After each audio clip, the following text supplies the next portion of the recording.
Hello, twenzetu Bukoba.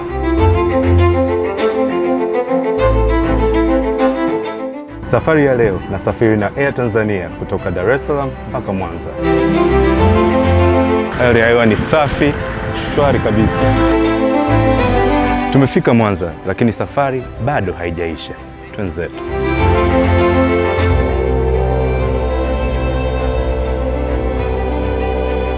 Kwa safari yangu ya kwenda Bukoba, nimeamua kuchukua meli ya MV Mwanza.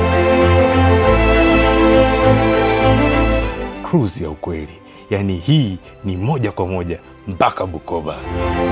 Safiri kutoka Dar kwenda Mwanza na Air Tanzania, kisha panda meli ya MV New Mwanza kuelekea Bukoba. Pata tiketi yako katika ofisi zote za Air Tanzania. Bukoba, nakuja.